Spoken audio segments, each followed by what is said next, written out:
Meaning of hecto. Hecto.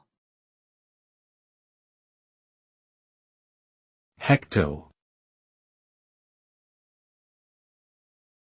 Hecto. Hecto.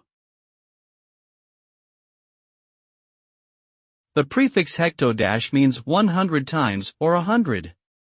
It is derived from the Greek word hecaton, meaning 100. This prefix is often used in the metric measurement system to specify a unit that is 100 times larger than the base unit. For instance, a hectometer is 100 meters long and a hectogram is 100 grams in weight.